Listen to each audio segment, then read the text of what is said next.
Any comments, members of the public? Members of the council, I'm sorry. Yes, thanks. Councilman Doyle. I just wanted to, I think there are a number of good aspects of this ordinance, but there is one aspect of it which I am not in favor of, and I would urge us to consider carefully.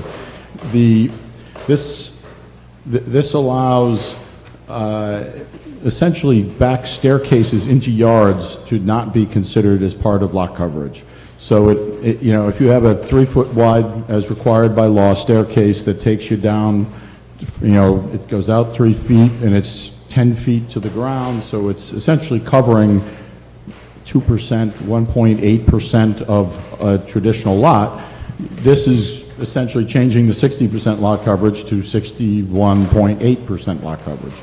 And it just takes that staircase out of the definition of what lot coverage is. And, you could say it's 1%, but it went to the planning board. The planning board engineer said it is not, that portion of the ordinance is not consistent with the master plan, the old or the re-exam. The planning board voted 7-1 against this because of that inconsistency. And so I don't know that we can bifurcate out the other aspects of it, which I think are beneficial. But I would urge that the donut is to be preserved, and whether it's eroding at 1% or 2% at a time, I think it's all a bad idea. And I would urge that we follow the recommendation of the planning board and vote no on this. Yes. Thank you. Any other members of the council? Councilman DeFusco.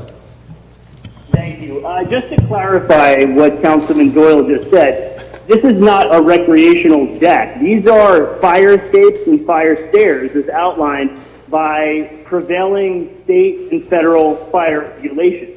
These are not party decks. These are safety mechanisms for people to get out of a house and into a backyard. So I just wanted to clarify that. Further, the planning board's findings that were just issued today, I feel, frankly, that the planning board is simply looking to maintain jurisdiction, not because it's not good planning, but because they are a bureaucratic board that looks to hold as much power as they can. And I can understand why certain members of that board would like to see more projects in front of them. It gives them more meetings to go to. It gives them more sway within this community. But it's our job as a council to define what lot coverage is. And I sat 5 years on a zoning board, and I can't tell you how many community dollars and taxpayer dollars were wasted arguing this very topic. How many projects weren't approved or were approved because of of not having a definition. So this ordinance merely attempts to define what a fire escape is and barely impacts the green donut. So that's just a bit of a clarification. I'm happy to answer any questions if anybody has any. Members of the council, questions, comments? Well, if I could just... Councilman Doyle? Thank you, Council President. I think while it's true that the fire escapes themselves are excluded, so they can protrude off the back of a 60% lot coverage building. This is allowing staircases. Now, it is egress, but if you have a deck on the back of your house and you want to have stairs off the back of your deck, that staircase will not be considered part of lot coverage. So it is not just egress. And if you're building an addition on your house, you can build the addition out to 58% lot coverage and then put your staircase so you still comply with the 60% lot coverage and you still are able to get out into your yard. So it's not a question of public safety or a fire hazard. It's just a question of and if you already have it, you're grandfathered. So this counting this as part of lot coverage. Councilman Fusco, wait. Incorrect, Councilman Doyle. If you're a new construction in Hoboken, by prevailing federal law, you can't build a fire escape onto a new construction. So you're mandated to build a fire stair.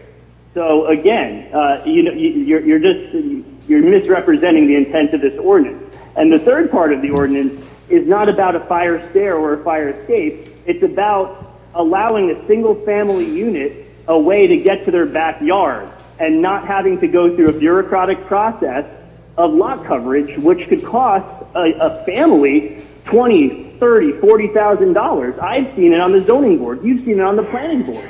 I don't understand what the hesitation is to simply define. Be the governing body that I know we can be, Jim, and define what lot coverage actually is, and don't leave it to an unelected board like zoning board or planning board. I think that we're all elected to put our money where our mouths are, and after 10 years of watching community boards define or not define what lot coverage is, this ordinance is low-hanging to help guide families and development professionals in Hoboken. Well, Clerk, call vote. Mr. Cunningham? Aye. Mr. DeFusco? Yes. Doyle? no. Ms. Falco? Yes. Ms. Fisher? Yes. Ms. Giattino? Yes. Mrs. Jabbour? No. Mr. Russo? Aye. President Ramos? Aye.